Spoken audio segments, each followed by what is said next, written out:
Well, both Turkey and Syria have criticised the US after a top general visited American troops in northwest Syria. The Syrian Foreign Ministry called Milley's trip illegal, while Ankara reportedly summoned the US ambassador to convey its discomfort over the visit. Hundreds of US troops are stationed in bases across northeast Syria as part of the fight against the remnants of ISIS. To talk more about that, we're joined by Joel Rayburn. He's the director of the American Center for Levant Studies and a former US special envoy to Syria. Great to see you, Joel. So both Turkey and Syria criticising General Milley, and at the heart of their criticism is America's relationship with the SDF, the Syrian Democratic Forces. I especially like the Assad regime's labeling of a visit as illegal, as though the rule of law means anything to the Assad regime.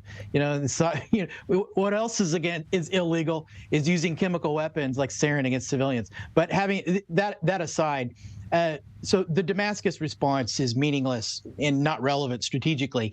There is a continuing deep tension between the United States and Turkey, though, over the global coalition's counter-ISIS mission in northeast Syria and its partnering with the Syrian Democratic Forces, which Ankara sees as an arm of the PKK terrorist organization.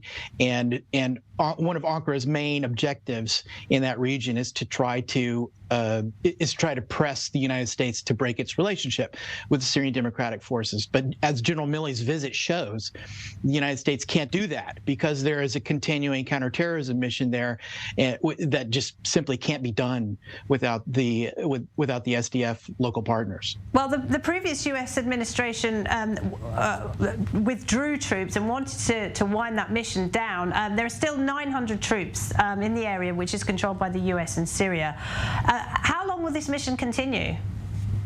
Well, I mean, in reference to what you're talking about with the previous administration, of which I was a member, the senior leadership of the administration went back and forth on whether to draw down or whether to stay. And in the end, President Trump and that administration decided that it was an imperative to stay because of the continuing threat of ISIS, not just in Syria, but also in Iraq.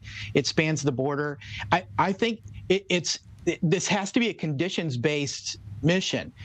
You can't put a timetable on it, partly because the ISIS threat is not just a security-driven threat. It's not. It doesn't exist just in a security vacuum. The ISIS threat stems from the political conflict that's going on in Iraq and in Syria especially. And until you can solve those political conflicts, ISIS is always going to have a chance to come back. It's like embers that can burst out into flame again when they get oxygen. Well, the Assad regime's continuing oppression and war against the Syrian people, and the deep tensions between the Iraqi government and Iraqi communities, that's the oxygen that gives ISIS the room to breathe and to come back. So until you snuff those out, I'm afraid it's just going to continue.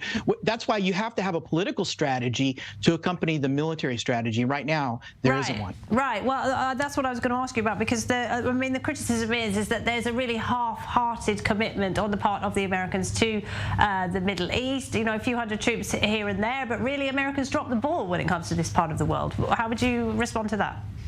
Yeah, I think there's been an overcorrection. I mean, I was in Iraq when we had 170,000 U.S. troops there, and I think back here in Washington and the U.S. in general, there was a backlash against that, saying, "Whoa, that's way too big a commitment." And then the same when we had 100,000 troops in Afghanistan. I was also there then.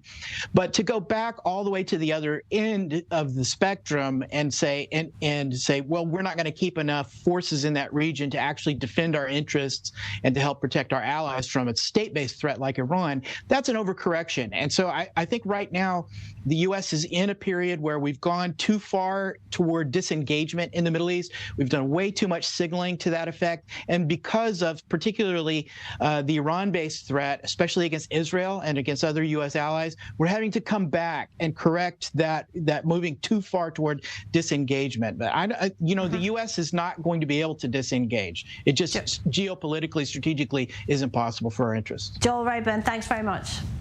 My pleasure.